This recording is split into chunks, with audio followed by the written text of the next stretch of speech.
George Yule. George Yule was first president of Indian National Congress.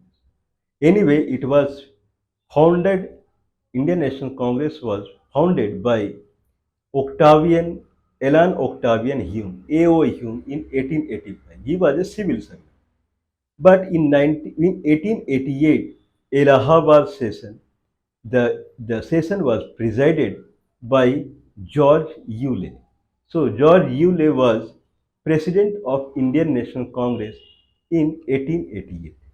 1888, George Yule was, while he was Sheriff of Calcutta, it's a kind of judge or some administrative post in the Calcutta court. But he was not up to the level where the civil servant would gain the power. But he was Sheriff of the Calcutta. And he was President of Indian Chambers of Commerce. George Yule was a businessman.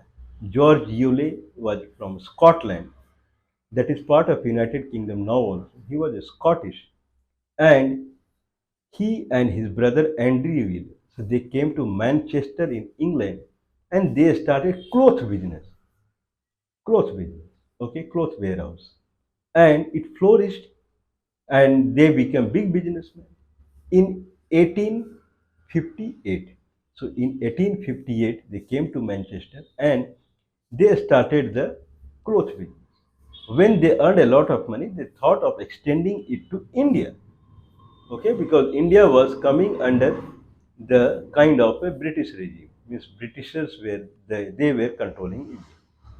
So he came to India, his brother mainly Andrew Yule. He came to India in 1863 and he established the business of cloth in Calcutta. So they named the company in the Manchester. It was George Yule and Company. Here it is Andrew Yule and Company. They started business in tea garden also. Tea garden in Assam. Don't don't drink ghee, drink tea.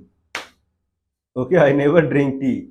But anyway, don't drink ghee, drink tea. Means this is the culture that was flourishing around that time. But anyway, we are here to talk the truth, not giving the lecture. So anyway, he established Andrew Yule and Company, and it invested in cloth merchandise and also in they purchased many tea gardens in Assam. So that is the story behind George Yule and Andrew Yule. So in Calcutta, the name of the company is Andrew Yule. Okay, and it started flourishing in a way that within kind of by 1886.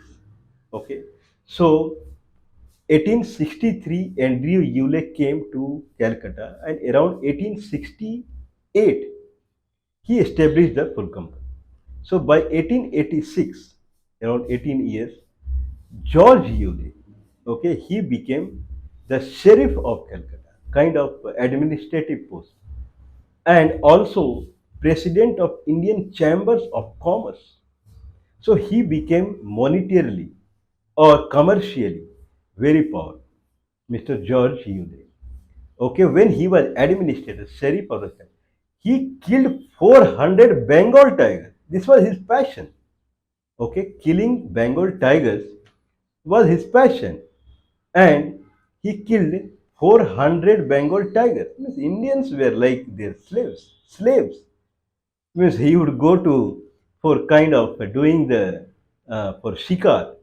Okay, then Indians would carry his gun or whatever. But we are not here to talk those things. Anyway, so he killed kind of for shikar means kind of we can say that shootout or poaching, that is better term nowadays. Now he is a kind of a person who was enjoying his money. Now in 1888, 1885, the Congress president was W.C. Banerjee from Calcutta. Now 1886, 1887, the fourth session happened in Allahabad. So fourth session, W.C. Banerjee, okay, he made friendly pressure on George Yule to become president of Congress. I don't understand how Congress changed British. They were kind of friendly pressure.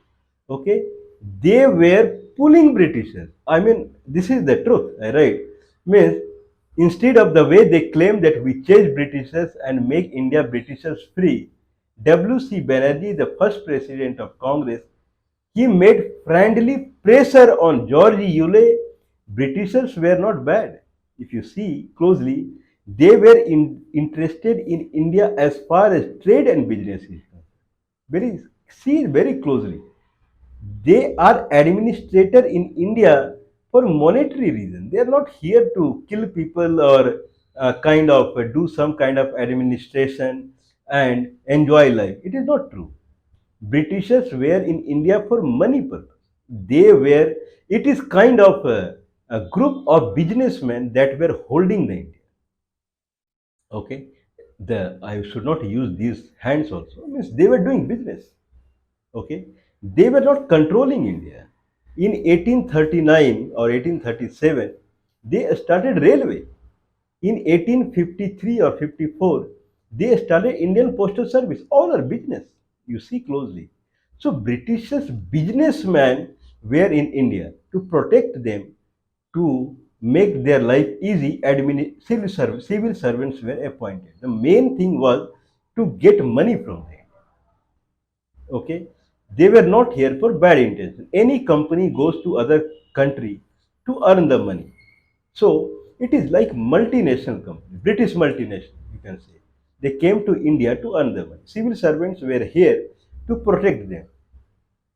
In addition to the British service civil servant, Congress came. It was not sufficient that British civil servants were able to control the country. People were kind of, they are making revolt. Okay, there was insurgency that was clearly seen in 1857.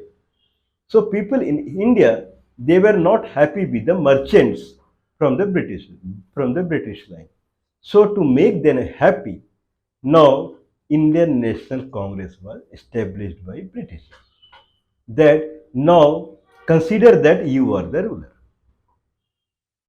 Okay, since they were not being controlled by British civil servants, British administrator, collector, or superintendent of police, all were collector who collects the tax. District collector means a person who collect the district tax. Okay, to assist him, there was superintendent of police, SP. Okay, but these were not sufficient. For that, they brought Indian National Congress, a face of Indians, to show the Indian people that you are ruling, you will be ruling.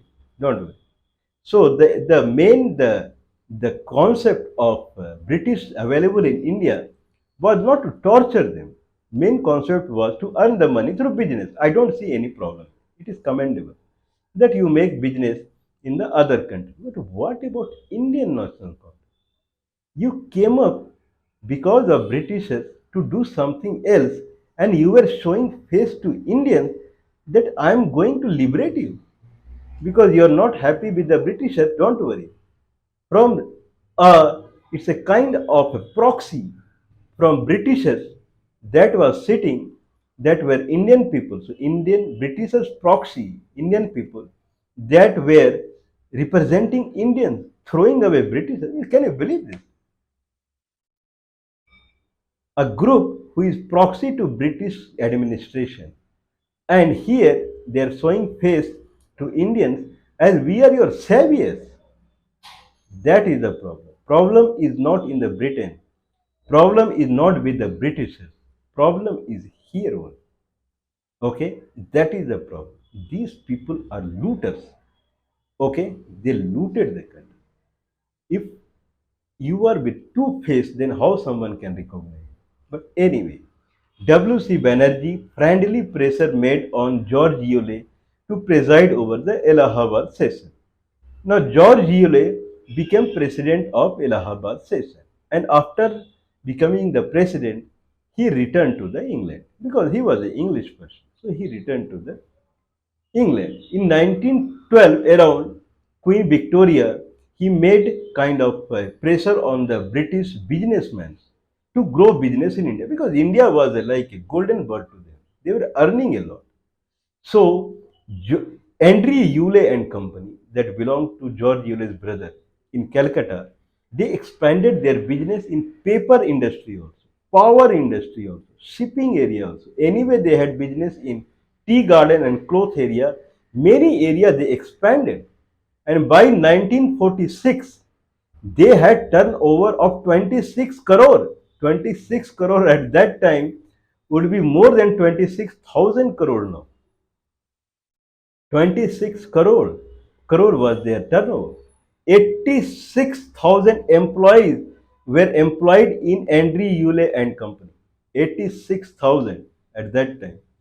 And means they had 57 companies. Okay. So Congress was made to protect them. So Indian, that's why I always talk about mathematics. Mathematics is when you see the scenario, come up with the equation, and then based upon the equation, you start predicting things. That is the concept of mathematics. When we are seeing the situation, we saw Alfred John, we saw uh, uh, William Wedderburn, okay, and then we saw Alfred John, and then we saw there was another person who was also a president of Indian National Congress. Okay, and then anyway, A.O. Hume we are seeing. There were others.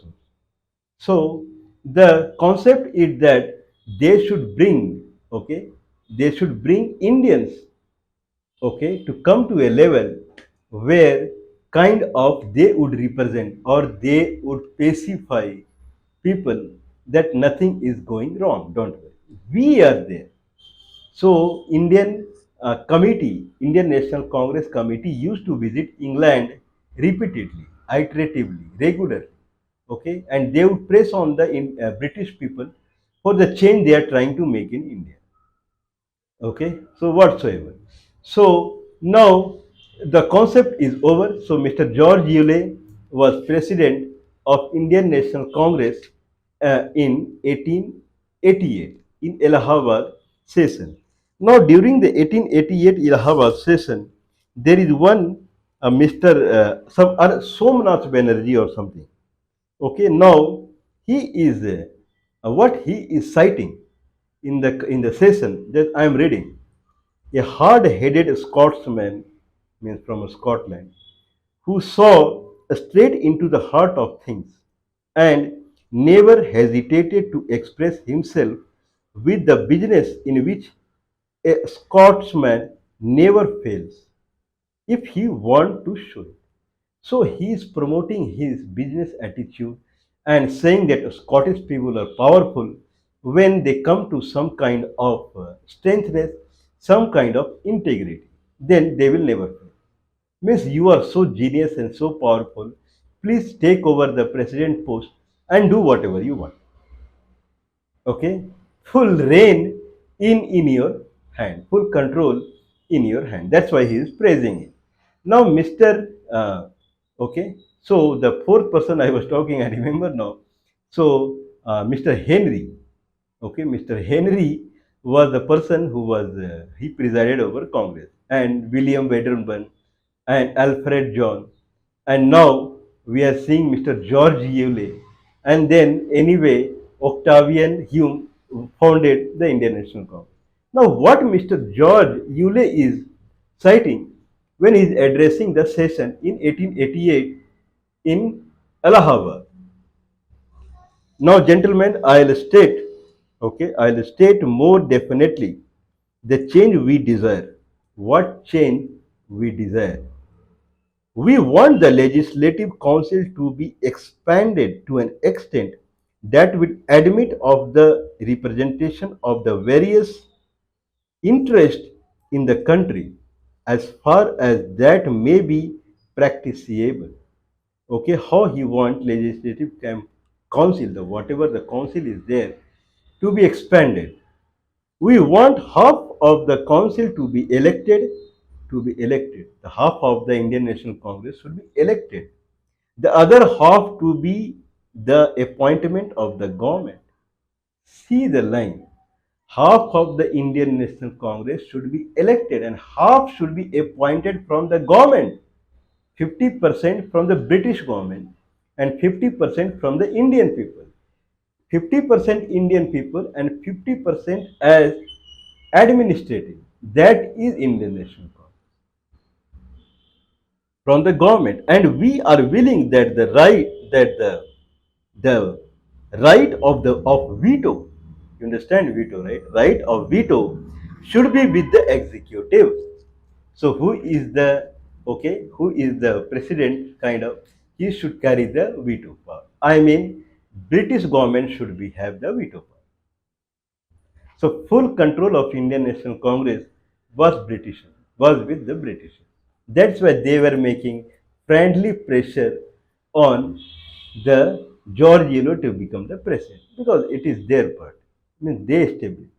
Now, it is becoming clear day by day that Indian National Congress was formed in a kind of liaison, it a kind of a bridge between European and Indian, so that European can work in India smoothly.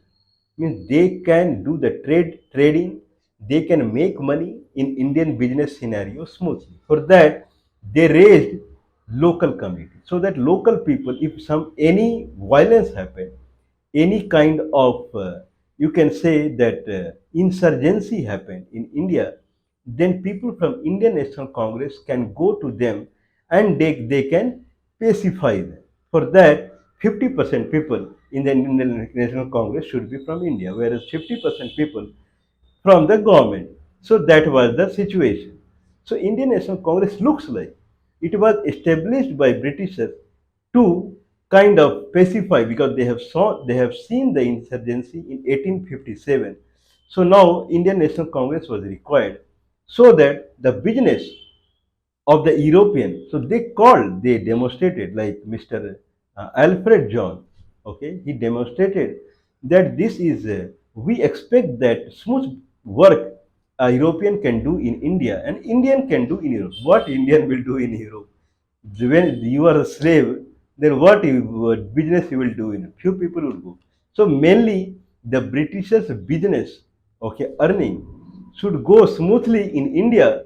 For that, Indian National Congress was formed. But anyway, Andrew Yule and company, it prospered after the independence also, 1947.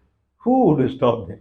And they were very nice beyond that time. In 1960s, when government was making organization as a kind of government undertaking like coal mines and those things, then Mr. Yule's many company part become government undertaking. Okay, it is still prospering, and tea gardens and everything are there. So Mr. George Yule is still alive. I mean, even though physically he was no more in 1892, I would wish that he would have survived much more than that. But the company, Andrea Yule Company, in some form, it is still there and growing. But anyway, means Indian National Congress, this organization, I am not saying whatever they were doing was wrong. It is good that you take care of someone if someone comes and do business, what is wrong? There is nothing wrong. So anyone can go to any country and it can do business and you can raise local organization to help you. There is nothing wrong in formation of Indian National Congress. But if you are saying that you chased the British and then you shed your blood for the sake of India, and that's why you would rule, then you whatever you did in the past means kind of becoming a dual you can say the sword where it has sharpness on the both side. You were happy, you made them happy, you made India, means you were equivocal. Okay, you were always something that could not be understood. Then how you are simple, you tell me?